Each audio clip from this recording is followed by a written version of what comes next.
Então, pessoal, vamos dar sequência a nosso curso sobre ciência cognitiva e educação. Essa é a nossa quinta aula e o nosso assunto hoje é a neurociência da aprendizagem. Tá? Existe um interesse muito grande sobre neurociência e aprendizagem. Eu particularmente acho que esse interesse é um pouco prematuro, um pouco deslocado, meio assim, tipo, colocar a carroça na frente dos bois. A neurociência ainda não está com essa bola toda de contribuir de forma eficiente para a educação, mas a psicologia está. Então, muitas das coisas que a gente está falando aqui, na verdade, são coisas, conceitos e métodos já bem consagrados na psicologia cognitiva e na psicologia comportamental, que tem uma aplicabilidade muito grande à área da educação. E a neurociência tem trazido contribuições, mas essas contribuições elas são mais no sentido de validar de forma convergente coisas que a psicologia já sabia, do que propriamente no sentido de trazer grandes novidades. E um exemplo disso é o processo de aprendizagem.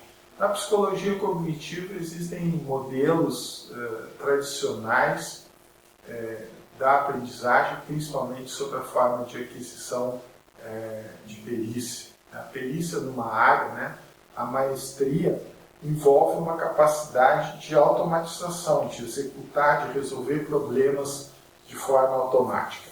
Por exemplo, a maestria na leitura de palavras isoladas toma mais ou menos os 3 primeiros anos do ensino primário. Quer dizer, a criança leva mais ou menos 3 anos trabalhando com a leitura, fazendo correlação grafema-fonema, até que ela adquire uma capacidade de reconhecimento automático das palavras, visual automático das palavras, de forma que ela tem condições de começar a trabalhar com a compreensão de leitura.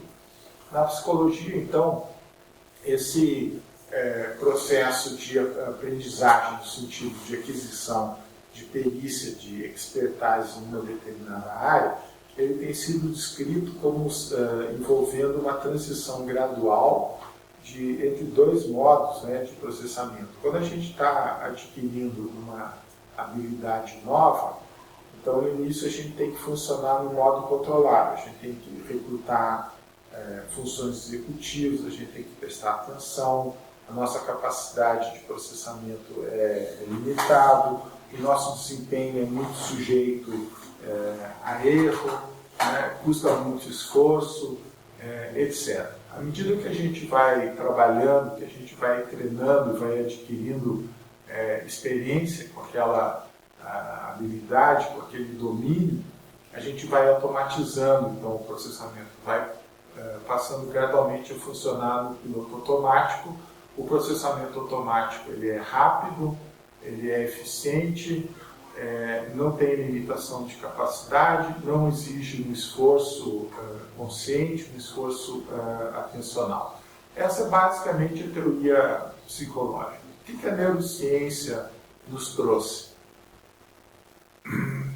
Pura e simplesmente uma validação convergente dessa teoria, uma fonte adicional de evidência dessa teoria psicológica. Ou seja, o que os estudos de neuroimagem funcional têm mostrado é que os noviços, quando a pessoa está aprendendo uma habilidade nova, ela precisa ativar mais o córtex pré-frontal, áreas envolvidas com o processamento controlado com o funcionamento executivo. À medida que o indivíduo vai adquirindo perícia num determinado domínio, o foco de atividade vai se deslocando para regiões posteriores do córtex cerebral e também para regiões subcorticais, como, por exemplo, os gânglios da base e o núcleo estriado. Então, a grande diferença na resolução de problemas aritméticos, por exemplo, entre crianças e adultos, é que as crianças precisam ativar mais o córtex pré-frontal e os adultos ativam mais o córtex parietal quando estão resolvendo problemas aritméticos. Tá?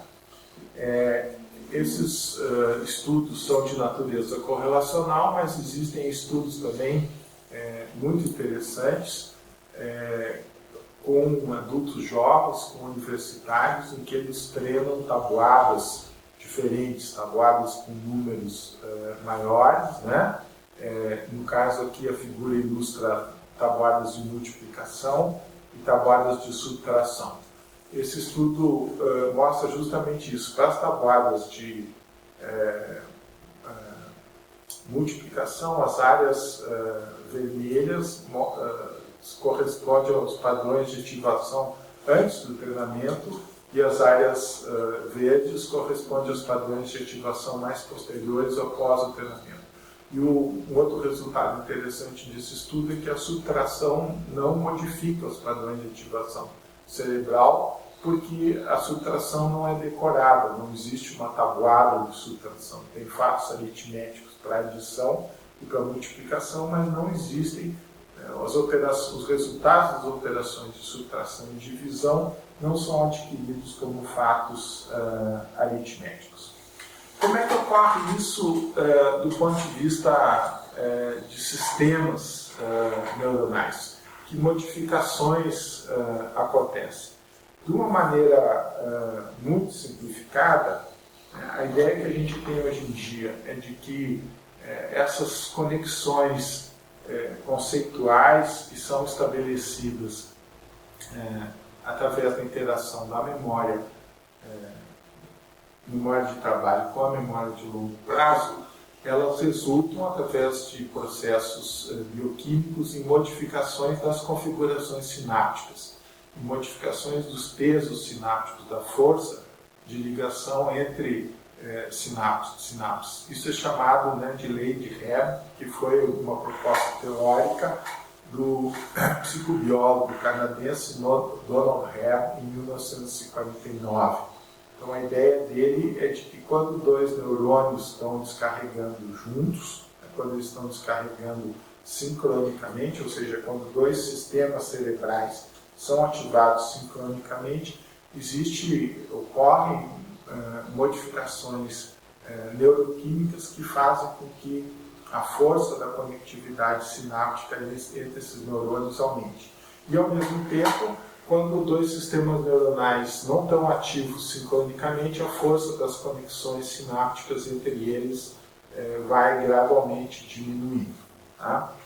Essa chamada lei de Hebb, ela pode nos ajudar a entender a relação entre as influências genéticas e influências ambientais no processo de aprendizagem.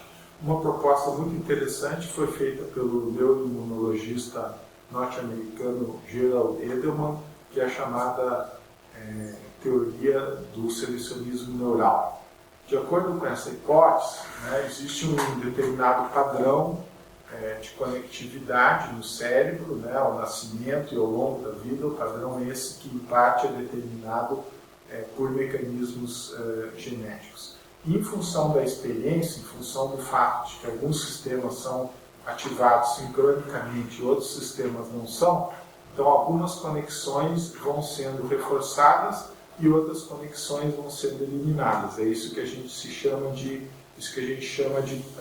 poda neural. Então existe um estado inicial do sistema que é programado geneticamente, e à medida que o indivíduo vai vivendo, vai adquirindo experiência, vai aprendendo, esse estado inicial vai se modificando em função dos padrões de atividade correlacionada que vão ocorrendo. Então, uma maneira da gente falar isso é dizer assim que a natureza põe e a criação dispõe. Quer dizer, o background genético dá uma série de opções do que é possível, e a educação, a experiência do indivíduo utiliza essas opções de uma maneira ou de outra.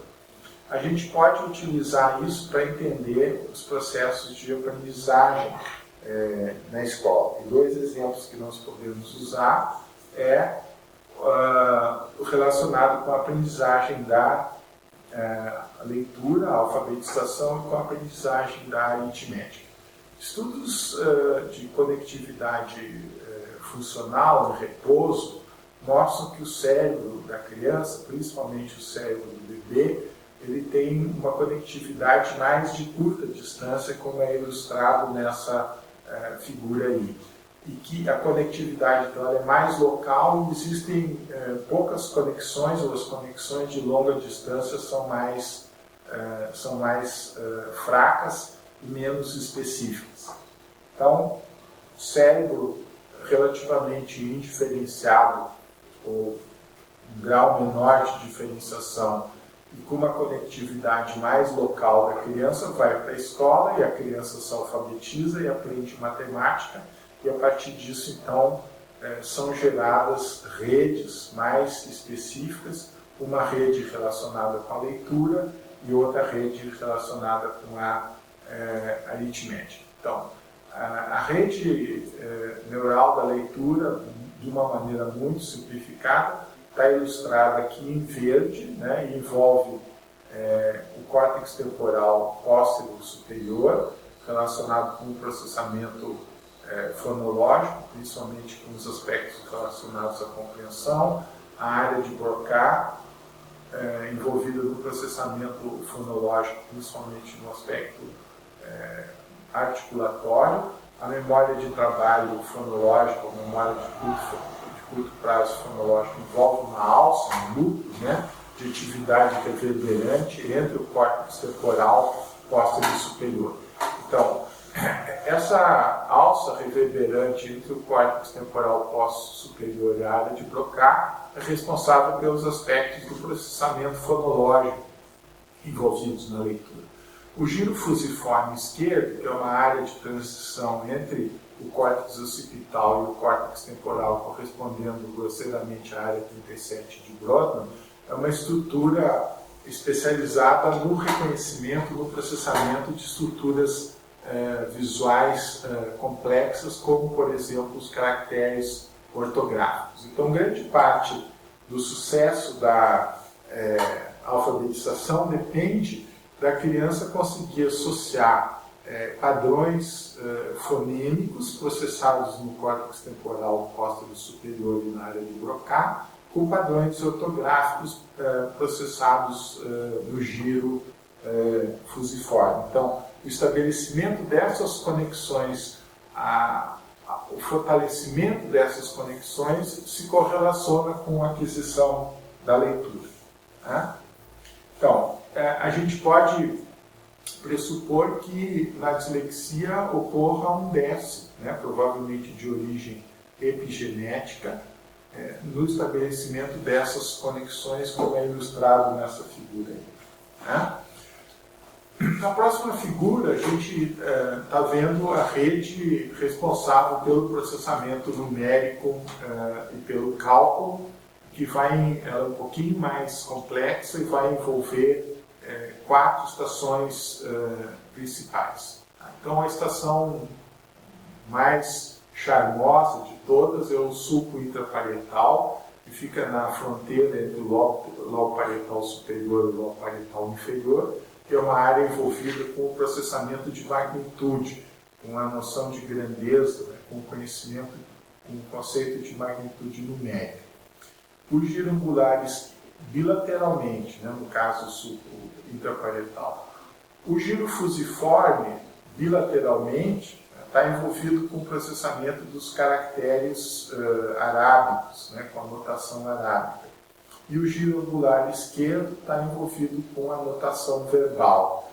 E o córtex pré-frontal dorsolateral está envolvido com os aspectos executivos, com a sequenciação, a organização sequencial das atividades aritméticas. Então, novamente, a aquisição de habilidades aritméticas depende do estabelecimento de uma rede funcional entre essas 4 estações, esses 4 nós, que vai ocorrendo à medida que a criança vai frequentando a escola, e a descalculia do desenvolvimento ou dificuldade da aprendizagem da aritmética pode estar relacionado tanto a um déficit representacional nessas áreas, no sulco intraparietal, no giro ocular, ou um 10º estabelecimento de conexões entre essas diversas áreas. Então era isso. Muito obrigado.